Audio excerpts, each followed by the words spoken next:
ընտանիքի համար է գլխավոր դատախազին եւ տեղականների աշխատավարձի մասին այսպես առաջարկություն ներկայացնում, երբ որ մեր երկրում բուժաշխատողները 24 ժամ աշխատում են, բայց ցածր աշխատավարձով եւ 3 են բողոքի ակցիայի իրականացնում եւ առավել եւս մեր երկրում որ թալանչին նստեց, որ այսպես ասած կոռուպցիոները նստեց, կամ որ սպանությունը մարտի 1 որևէ բան չբացահայտվեց ու այսօր մենք գլխավոր դատախազի ու տեղակալի ըստ էության պարգևավճարի մասին ենք խոսում։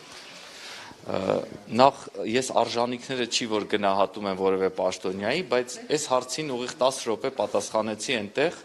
եւ հիմա կրկնեմ հիմնական պատասխանը։ Ուրեմն մենք գլխավոր դատախազի եւ տեղակալների աշխատավարձի այս օրենսդրական նախաձեռնությունը, որը դեռ ընդամենը քննարկման է ներկայացված, արվել է միայն հակակոռուպցիոն ընդհանուր բարեփոխումների փաթեթի որպես մաս, որովհետեւ մենք ստեղծել ենք հակակոռուպցիոն կոմիտե եւ հակակոռուպցիոն դատարաններ, որտեղ աշխատավարձերը ավելի բարձր են, քան մնացած քննչական մարմինների եւ մնացած դատարանների։ Եվ այնտեղ մեջտեղում օղակ կա դատախազությունը, որի նաեւ այդ օղակի աշխատավարձը պետք է լինի ավելի բարձր, քան մնացած դատախազներինը։ Եվ երբ որ այս փորձագիտական նաեւ միջազգային փորձաքննությամբ մեզ առաջարկված մոդելի մեջ մենք բարձրացնում ենք դատախազության վարչության պետի աշխատավարձը, ցավոք սրտի մենք չենք կարող գլխավոր դատախազին ու տեղականներին, որոնք վերադասն են այդ վարչության պետի, ավելի ցածր աշխատավարձ տայինք, քան վարչության պետինը։ Եվ ընդհանրապես այս նախագիծը առաջարկվել է, որ ոչ թե հրատապ կերպով որևէ մեկի աշխատավարձ բարձրանա, այլ որ մենք հասկանանք ոնց անենք այս տեխնիկական խնդիրը, սա տեխնիկական հարցադրում է, իմիջիալոց այս տեխնիկական հարցադրման պատճառով մենք հայտնվեցինք Սահմանադրական դատարանում։ Հակակոռուպցիոն դատարանի դատավորների աշխատավարձը ավելի բարձր է հիմա, քան մյուս դատավորներինը, եւ դրա պատճառով Սահմանադրական դատարանը վեճ եղավ եւ քննարկեց եւ համարեց, որ դա սահմանադրական է, կարող է այդպես լինել, հաշվի առնելով որոշակի հանգամանքներ։ Հիմա մենք ավարտում եմ։ Հիմա մենք ընդհանրապես հակակոռուպցիոն այս համակարգի ստեղծման պատճառով հայտնվել ենք անտրամաբանական վիճակում եւ փորձում ենք ձեր հետ միասին քննարկել, ինչ անենք, բոլոր հակակոռուպցիոն մարմինների աշխատավարձը իջացնենք, թե այդ 3-ինը բարձրացնենք, Էդ էլ է քննարկման թեմա եւ մենք պատրաստ ենք քննարկել։ Այսինքն վատ աշխատող վերադասի աշխատավարձը զուտ բարձրացվում է նրա համար, որ ստորին օղակներում աշխատողների աշխատավարձը բարձրացվի, այլ տարբերակ չկա, որովհետեւ հասարակությունը հարց է տալիս, ասում է մարտի 1-ի գործը վիժեցրած գլխավոր դատախազի եւ նրա տեղակալի, որը ներկայացնում էր պաշտպանող դատախազներ Գևորգ Բաղդասարյանը, նրա աշխատավարձը ասում են հանունին չէ բարձրացում, այսինքն այլ տարբերակ չկա ստորին դասի աշխատողների աշխատավարձը բարձրացնելու։ Ուրեմն ձեր հարցի մեջ այն գնահատականը, որ դուք տալիս եք, թույլ տվեք դրա հետ չհամաձայնվել, որովհետև ես դել եմ ասում, դուք եթե ժողովրդի անունից խոսում եք կամ որևէ մեկի անունից խոսում եք, ես խոսում եմ իմ անունից։ Ես չեմ կարող վատ գնահատական տալ որևէ պաշտոնյայի, դա իմ գործառույթի մեջ չի, բայց նաև տվյալ դեպքում ձեր ձևակերպումների հետ համաձայն չեմ։ Ինչ վերաբերում է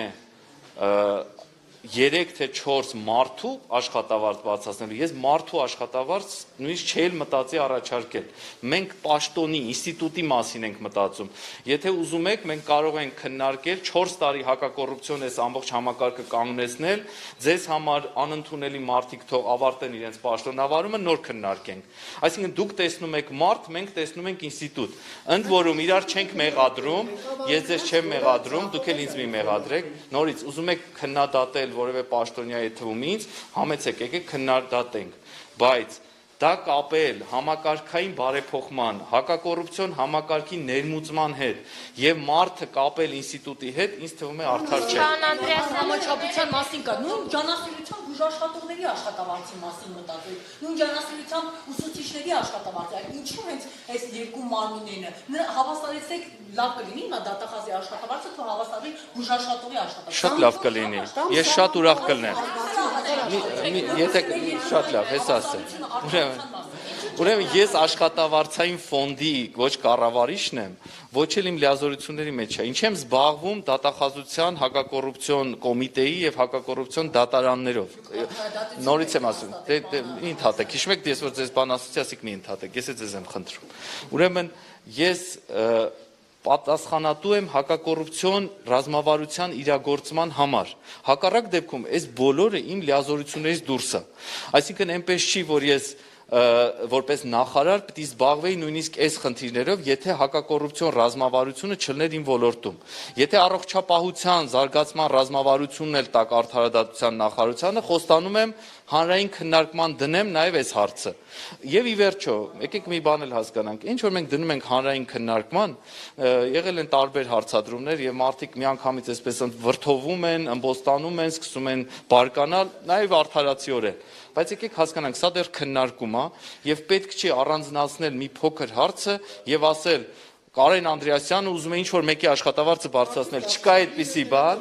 նորից եմ ասում, չկա որևէ անձի աշխատավարձի բարձրացնելու հարց, կա հակակոռուպցիոն համակարգը իրար հետ տրամաբանության մեջ կապելու հարց։ Դուք ասում եք, Վան Անդրեասյան, Դե հիմա գործնական որ դուք ստանաք ուրախ կլինի։ Վան Անդրեասյան, կներեք, դուք ասում եք ինստիտուտներ, բարեփոխումներ եւ Բա ինչ ասեմ։ Բայց կներեք, այդ ինստիտուտների բարեփոխումների արդյունքում հենց այդ անձինք են շահում։ Դրա համար այդ անձանց անուններն են տալիս եւ նրանց չկատարած աշխատանքի մասին ենք իմանում։ Ինչ եք առաջարկում, ինստիտուտների մասին չմտածենք, որ ձեր անձամբ չսիրված մարդիկ չշահեն, բաղում անձամբ, դուք եք մանիպուլացնում։ Ես փոխանցում եմ քաղաքասարության ձեզ լիազորագիր ունեք, Նարեկ ջան։ Չէ, ես հարցազրույցներ եմ արել իրենց հետ կբերեք հարցազրույցները կքննարկենք։ Շատ լավ։ Կարգապահական վարույթները բարձրագույն դատական խորհրդում մերժում են, սա ինչ է նշանակում։ Եվ առասար դուք հրաժարվեցիք գնալ։ Մենք էլ իմիջիայլոց չենք նեղվում կամ դրանից հուսահատվում, եթե մեր պատկերացումը իրավաբանական մեկնաբանությունը իրենք չեն ընդունում, լինում են նաև հաջողություններ, ինչպես գիտեք, վերջին 1 ամսվա ընթացքում 2 դատավորի լիազորություններ են դադարեցվել, որոնք բավական լուրջ քայլ են մեր երկրի համար, որտեվ այդպիսի արագ տեմպերով քայլեր չեն եղել վաղուց։ Ինչ վերաբերում է իմ չգնալը, որևէ բանով դա պայմանավորված չէ, ընդհանրապես այս օրինակ ես կարող եմ լինեմ ազգային ժողովում կամ կառավարությունում եւ չկհասցնեմ գնալ բարձրագույն դատական խորհուրդ։ Չկա, մենք չունենք ներքին խնդիր, չունենք ինստիտուցիոնալ խնդիր, չունենք անձնական խնդիր եւ ես բոլոր գործերը, որոնք տանում ենք բարձրագույն դատական խորհուրդ, անկախ նրանից դա պարոն Բադասյանի օրոք է հարուցվել, թե իմ օրոք, դրանք բոլորը ես համարում եմ մեր նախարարությանը, հետեւաբար իմը։ Եվ ես չեմ լինում այնտեղ միայն այն դեպքերում, երբ որ զուգահեռ դրվում են այլ տեսակի հանդիպումներ, որոնց մեջ ես ուղղակի չեմ հասցնի ամենտեղ ինքս լինել։ Երկու հարց, եթե գործընկերներ թույլ կտան, նախ երեք քննարկման ընթացքում ասացիք, որ հույս ունեք վերջակետ կդրվի, ի վերջո երբ եւ ինչպես պետք է իրականացվի վեթինգ Հայաստանում, ինչ արդյունքի հանգեցիք եւ երկրորդ հարցը վերաբերում է քիչ առաջ ձեր ընթեցրած մահվան դեպքին, կարող եք ասել կալանավոր է մահացածը թե դատապարտյալ եւ քանի վարակված կա քրեակատարողական հիմնարկներում։ Թույլ տվեք COVID-ի հետ կապված հարցը շատ զգայուն է ու նաեւ անձնական որոշակի տվյալներ կա, հիմա չհրապարակեմ, մենք խոստանում եմ հենց գնամ ամփոփիչ լինի, որտեվ քրեակատարողական ծառայությունը առանձնացված ստորաբաժանում է եւ մինչեւ մենք չենք իրար հետ միասին ճշտում որոշակի տեղեկություններ, ես վախենում եմ մի բան հրապարակեմ, դա կոռեկտ չլինի եւ դա լուրջ շարժումների տեղիք տա։ Թույլ տվեք մի նորից այդ թիվն էլ եւ ամբողջը ես հարցը վերցրեցի մի ժամվա մեջ կամ 2 ժամվա մեջ մենք պատրաստ ենք հրապարակենք այդ տվյալները։ Կանխարգելելու, հա։ Այ կանխարգելման հիմա 2 սցենար է քննարկվում, առողջապահության նախարարի հրամանով որոշակի փոփոխություն այցերի, հանդիպումների, հանձնունքների, նաև կառավարության որոշման նախագիծ ենք մենք հիմա մտածում, այդ ամեն ինչը միասին էլի ժամանակ է պետք, այսօր մահը նաև մեզ ստիպեց, չնայած արդեն մի շաբաթ է մենք քննարկումների մեջ ենք, որտեղ ամեն օր վարակը ավելի ահագնանում է եւ մի քանի ժամ էլ կամ օր էլ մեզ պետք է, որպեսզի լուծումը, տեխնիկական լուծումը հասկանանք։ Ինչ վերաբերում է երեկվա մեր տեղի ունեցած այդ վեթինգի վերջակետ դնող հուսով եմ հարցադրման, ընդ որում ոչ թե վեթինգին ենք ուզում վերջակետ դնենք, այլ ուզում ենք տեխնիկական մի հարցի վերջակետ դնենք։ Վեթինգը այսօրվա սահմանադրությամբ որպես առանձին օրենք հնարավոր է թե հնարավոր չէ, որտեղ վեթինգ ինչ որ իմաստով արդեն սկսված է։ Մենք կարող ենք դա անել նաև առանձին օրենքով, բայց դա անելու համար հիմա մասնագետները երեք քննարկել են, ցավոք ես կեսից դուրս եմ եկել, որտեղ էլի տեղի ունեցավ ժամանակային բախում իմ այլ պարտավորության հետ։ Հիմա մեր մասնագետները ամփոփում են, երևի այս երկրում ով որ վեթինգից ինչ որ բան հասկանում է, ամենախելոք մարդիկ երեք հավաքվել են, արդյունքները դեռ չեն ամփոփել, 1-2 օրվա մեջ իրեն կներկայացնեն ինչ հասկացան փորձագետները, դա հնարավոր է թե չէ, եթե հնարավոր է մենք օրերի մեջ կսկսենք վեթինգի մասին առանձին օրենքի մշակումը, եթե հնարավոր չի, մենք դա արդեն կմտածենք սահմանադրական բարեփոխումների հետ միասին մտածել այդ հարցը։ Պարոն Անդրեասյան, ձեզ մեկ հարց եմ ուզում տալ եւ որպես գործադիր ներկայացուցիչ եւ հատկապես որպես նախկին օմբուդսմեն, Ինձ որպես նախկին օմբուդսմեն հարցեր մի տվեք, եւ որպես նախարար ցանկացած հարցի պատասխանեմ։ ստիպված եմ տալ որպես նախկին օմբուդսմեն։ Չեմ կարող պատասխանել։ Որովհետեւ ձեր գնահատականը այս դեպքում օմբուդսմենի ինստիտուտի հետ կապված է, կարևոր է անվտանգության խորհրդի քարտուղարը վերջերս գնահատական էր տվել ներկայիս օմբուդսմենի աշխատանքին, նշելով, որ նա քաղաքական հայտարարություններ է անում եւ նշել էր, որ առաջիկայում պետք է փոխվի օմբուդսմենը, իրենք այլ տեխնացու ունեն եւ այլն։ Այսօր Արման Թաթյանը դա գնահատել էր որպես ոտնձգություն մարդու իրավունքների պաշտպանի ինստիտուտի անկախության նկատմամբ, նշելով, որ գործադիր իրավունք ունի նման գնահատականներ տալ։ Դուք ինչ կարծիք եք, արդյոք իրավունք կա նման քաղաքական գնահատականներ տալ օմբուդսմենի աշխատանքին։ Որպես նախարար կարող եմ ձեզ ասել, որ գործադիրը իրավունք ունի կոռեկտ, հարգալից քննարկումների մեջ լինել ցանկացած թեմայով, ցանկացած ինստիտուտի հետ եւ ինստիտուտի մասին։ Եվ ինչ վերաբերում է նոր օմբուդսմենի մասին, ինչ որ ասել է անվտանգության խորհրդի քարտուղարը, ես ծանոթ եմ իր այդ հայտարարությանը եւ ես ինքս էլ գիտեմ, որ փետրվարի 22-ին թե 23-ին լրանում է գործող մարդու իրավունքների պաշտպանի ժամկետը պաշտոնավարման եւ շատ տրամաբանական է, որ հաջորդ տարի, այսինքն մի քանի ամսից լրանում է եւ որպես քաղաքական նաեւ թիմի ներկայացուցիչ անվտանգության խորհրդի քարտուղարը կարող է ակնկալել, որ լինելու է այլ տեխնացու, մանավանդ երբ քաղաքացիական պայմանագիր կուսակցությունը մեծամասնություն է եւ կարող է կանխատեսել ինքը ուզում է կոնկրետ այս տեխնացուին թե այլ տեխնացուի։ Հետեւաբար այստեղ որևէ հարցակում այս պնդման մեջ, որ փոխվելու է, ես չեմ տեսնում, սա նույնիսկ կարելի ասել քաղաքական իրազեկում է քաղաքական պլանների մասին։ Ես գնահատականները ասեց քաղաքական պաշտպանության նախարարությունը անդրադարձել օմբուդսմենին եւ այսպես մեղադրել սուտ տեղեկությունների մեջ, սա չեք կարծում, որ ճնշում է։ Շատ գայթակղիչ է այս հարցին պատասխանելը, բայց ես չեմ պատասխանի, ընդհանրապես կասեմ, որ ես չեմ գնահատականներ տալիս կոռեկտության իմ գործընկերների, իմ կուսակիցների, իմ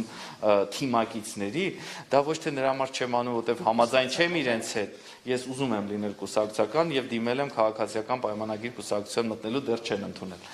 Եթե իմ կուսակիցները կամ թիմակիցները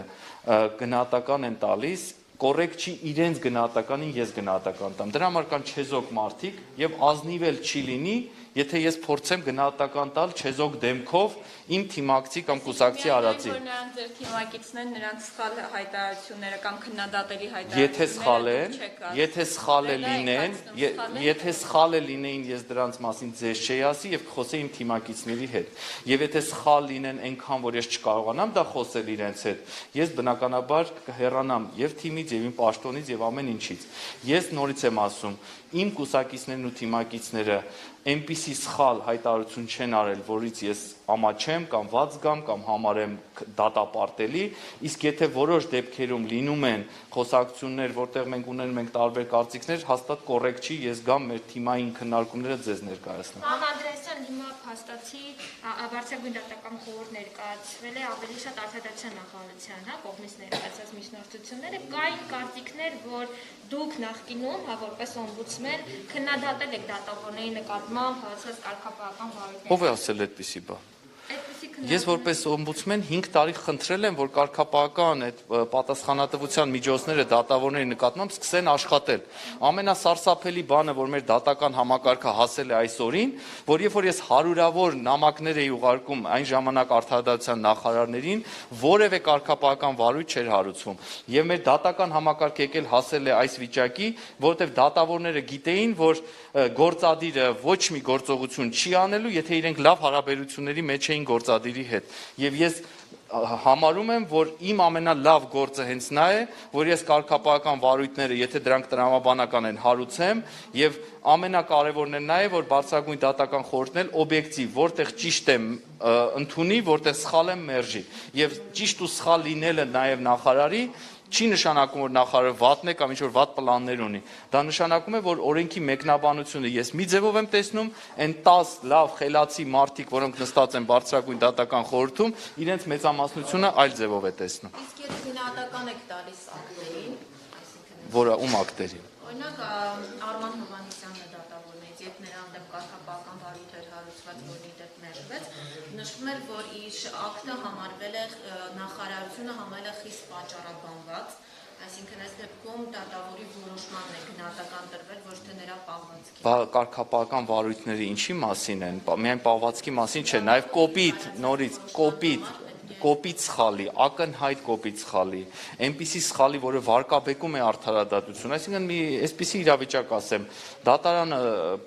կարող է գտնել, որ չգիտեմ, ձեր խոսափողը ոչ թե սև է, այլ սպիտակ, երբ որ մենք տեսնում ենք, որ այսպիսի ակնհայտ կեղծիք կա դատական ակտում կամ կասկած կա, որ այդպիսի ակնհայտ կեղծիք է արել դատարանը իր ակտում, այո, մենք պետք է տանենք բարձրագույն դատական խորհուրդ, բայց ինչի համար են կարգապահական պատասխանատվության միջոցները։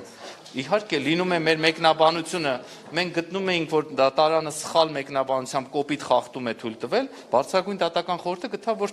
չի արել այդպիսի բան։ Եվ մենք ել եմ ասում, չպետք է դրանից ոչ վրդովենք, ոչ սկսենք զոհեր փնտրել նախարարությունում, ոչ դատավորների մեջ։ Մենք պետք է իրար հետ հասկանանք ամեն անգամ, որ դիմում ենք բարձրագույն դատական խորհուրդ, դա մի դատ է, որի արդարությանը եթե հավատում են, կողմերը պետք է խոնարհաբար ընդունեն այդ վճիռը եւ գնան շարունակեն իրենց աշխատանքը։ Բացի վեթինգից, էլ ինչպես եք տեսնում Ինչքան դատական երկար է։ բարեփոխումների բարեփոխումները, էլ ինչ ձև եք պատկերացնում։ Բացի Բացի դեռ արդյունք Երեք նաև նշվեց, որ Ինչ։ փաստաբանի վերաբերյալ է վերաբերյալ։ Այո, փաստաբանական օրենսդրության վերաբերյալ մենք ունենք բարեփոխումների փաթեթ, որը շուտով կդնենք քննարկումների։ Փաստաբանների պալատի նախագահ Աբբաներ հայտարարություն էր տածել, որ սա անընդհատ միջամտություն է։ Ուրեմն, եթե մենք որևէ ոլորտում օրենսդրություն ենք առաջարկում, միջամտություն չի կարող լինել ինքնին դա։ Կարող է մեր օրենսդրությունը լավը չլինել։ Եվ այդ ժամանակ կառավարությունը չի հաստատի, հետո կգա ազգային ժողովը չի հաստատի, հասարակական կազմակերպությունները կարտահայտվեն, եւ սա process է, միջամտություն դրան ընդհանրապես ասել, իմիջիալոց այսօրվա օրենքը, որով փաստաբանների պալատի նախագահ աշխատում է, նախկին աշխատել է, էլի նախաձեռնել է արդարադատության նախարարությունը, էլի արել է, ստեղծել է այս ամեն ինչը կառավարությունն ու ազգային ժողովը, բայց ստացվում է դա միջամտություն է եղել։ Բարեփոխումների մասով շատ բաներ ունենք անելու, բեռնաթափման հետ կապված հսկայական գործ ունենք անկախ վեթինգից։ Մենք պետք է այնպես անենք, որ փոքր չնչին գործերով, որոնք ժամանակ են տանում դատարաններից, գնան այլ կառույցների եւ դատարանները բեռնաթափվեն։ Մենք ունենք թվայնացման հսկայական մի մեթոդաբանություն, որ այսուհետ պետք է այնպես լինի, որ դատարանները բոլորը թվայնացվեն, նաեւ դատարանի հետ աշխատող կառույցները, ԴՀԿ-ն, նոտարիատը եւ այլն։ Այսինքն մենք հսկայական նախաձեռնություններ ունենք, դրա համար այստեղ նշեցինք, որ մյուս տարի հազիվ հասցնենք դրա 20% իրագործել։ Կարող եմ գնալ։ Քաղաքացիական պայմանների ինչ է Ասեմ, նախ կիսում եմ այնտեղ շատ թիմակիցների եւ մոտեցումներ, եւ կարծիքներ, եւ արժեքներ, եւ նաեւ կարծում եմ, որ եթե ես միացել եմ քաղաքական գործընթացի, նաեւ պաշտոնի, նաեւ աշխատանք եմ իրականացնում, շատ ավելի արդյունավետ է, երբ որ դու ոչ թե ուղակի կողքից ես, այլ թիմի մեջ ես եւ թիմի աջակցությունն ես ստանում ամբողջական եւ նաեւ թիմի հետ ես պայքարում բոլոր ռեֆորմների ու քո արժեքների համար։ Այլ հարց է, որ կուսակցականությունը բարդ process է, միշտ չի լինում այնտեղ կոնսենսուսներ, համաձայնություններ, ես ինքս մեծ փորձ չունեմ, կարելի ասել համարյա փորձ չունեմ այդ դաշտում։ Ես իմ կյանքում 3 ամսով եմ եղել կուսակցական, շատ դառը փորձ է, եկեք չհիշեմ։ Չէ, հանրապետական երբեք չեմ եղել։ Համախմբում կուսակցություններ, որը ինքը շատ կարճ տևեց, բայց չհամախմբվեց։ Ես մի անգամ եմ փորձառություն ունեցել, հիմա փորձում եմ իսկապես նորից լինել քաղաքական process-ների մաս, հուսով եմ իմ բավական անկեղծ ու անմիջական մոտեցումները, նաև թե ինչի եմ մտել, ինչ եմ ուզում, դա էլ չի շահարկվի։ Ես գնահատում եմ մարդկանց, թիմին, արժեքներին, նորից եմ ասում, միացել եմ, գնում եք գալիս եք, այդպես հարցը կրկնում եմ, երևի մյուսներից վերցնեք։ Չէ, պարտադրանք չի եղել, դու կարող եք տեսնել մեր կառավարությունում կան բազմաթիվ անդամներ, որոնք կուսակցական չեն, սա իմ ընտրությունն է եւ ես անկեղծ ասեմ, սա նաև անձնական մոտեցում է։ Եթե անել, ապա ամբողջը եւ ամեն ինչ եւ ամբողջությամբ ներքաշվել գործընթացի մեջ եւ կրել եւ ամբողջական պատասխանատվություն եւ կիսվել ամբողջական հնարավորությունները, որ տալիս է թիմը։ Որոշեցիք նաև լուսանկարը փակցնել այդ նույն տրամաբանության մեջ։ Ես այդ հարցին եմ պատասխանել, դրան չանդրադառնամ, բայց այո, ինքնին ամեն իմ գործողություն հիմա ենթադրում է լիարժեք ամբողջական լինել թիմում, կրել պատասխանատվություն, ստանալ եւ դրա լավ եւ դրա վատ ամեն ինչը, արձագանքը, հնարավորությունները, որտեվ կիսով չափ ինչ որ բանը ինձ դուր չի գալիս։ Անդրեասյան, կներեք մեկ հարց, այս քաղաքական ուժին վերագրվում է Արցախը հանձնելու գործընթացը։ Դուք անդամակցվելով այս կուսակցության այդ պատասխանատվությունը կրում եք, թե ոչ։ Այդ պնդումը սուտ է, եթե ես հավատայի դրան, բնականաբար չէի անդամակցի, ես գտնում եմ, որ եղել են ցավալի վիճակներ, իրավիճակներ եւ իմ թիմը, որին ես միացել եմ եւ ավելի եմ խորացնում իմ միացումը, արժանապատվորեն փորձում է տարիների շարունակ կուտակված ցավը, դժվարությունը, կորուստները կրել եւ պատասխան տալ դրա համար, ես էլ ուզում եմ իրենց հետ միասին պատասխան տալ նույնիսկ մեր չարացների համար։ Իսկ պարտված պատերազմը Արցախի 70%-ի կորուստը, իսկ պարտված պատերազմը եւ Արցախի 70%-ը իրական են, դա չեք հերքում, եւ դրա պատասխանատվությունը կրում եք։ Իսկ արևը ծագում է արևմուտքում, թե արևելքում։ Իմ հարցին կպատասխանեք։ Դեր հարցը այդպեսին էր։ Այն ինչ որ բոլորս գիտենք, որ եղել է պարտություն, եղել է, եւ այդ պարտության համար պատասխանատվություն ես չեմ կրում եւ ես կարծում եմ նույնիսկ իմ թիմը չի կրում, որովհետեւ չնայած ես նոր եմ միացել, ասում եմ ով է կրում։ Կրում են բոլոր նրանք, ովքեր երկիրը թուլացրել, հասցրել են այն վիճակին, կայացրել են այնպիսի սխալ որոշումներ, որոնք բերել են, հասցրել են կամ ամեն ինչ կամ ոչինչի,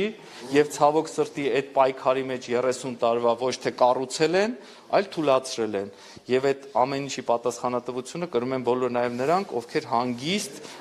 վայելել են այդ թուլացման ժամանակ իր ամեն ինչը։ Բոլորս նաև նորերը, նաև հները, որովհետև 30 տարի միասին ենք ապրել, ովքեր երիտասարդ են կարող այդքան պատասխանատու չեն, ովքեր դեռ 94, 96, 98 թվերից սկսած ունեցել են որոշակի բաների հանդեպ հանդուրժողականություն, երևի բոլորս ենք դրա համար պատասխանատու։ Դատարանների մակագրման, դատավորների մակագրման վերաբերյալ ընդդիմությունը ասում է, որ պետք է համակարգչով դա իրականացվեր, սակայն երբեմն խախտվում է եւ որոշ դատերի դեպքում ընտրվում են դատավորները եւ ոչ թե համակարգչով է իրականացվում։ Այդ հարցերը ուղղեք այն կառույցին, որը համակարգիչները վերցրել է քրեական գործի շրջանակներում, եւ բարձրագույն դատական խորհրդին, ով որ մակագրումներն անում, սա իմ տիրույթում չի։ Դուք խոստացաք վերջին հարցը, բայց անվերջանալի է դառնում։ Ես թվաց էլի լիազորված եք, ինչպես Նարեկը քաղաքասարակության անունից։ Դա նորմալ է, որ դուք հղում եք, լրագրողը հղում է անում Ես էլ նորմալ է, որ զարմանամ ձեր փորձագիտական շրջանակների ոչ այդքան ճշգրիտ իմ համար տվյալներից։ Պարոն Անդրեասյան, ճիշտ հասկացա, ի վերջո քրեակատարական հիմնարկների փակվելու արդյունքում աշխատակիցներ կրճատվելու են, մնալու են անգործ աշխատող։ Լինելու են, այո, այդպիսի աշխատակիցներ, նրանք գնալու են ռեզերվ, նրանք կարող են վերապատրաստվել եւ մտնել մեր այլ համակարգեր, կարող են վերապատրաստվել եւ արդեն լինել մեր նոր մոդելային քրեակատարական հիմնարկի թիմում եւ կարող են նաեւ այլ աշխատանք փնտրել։ Այո, իսկապես ցավալի է, բայց որոշ կրճատումներ լինելու են։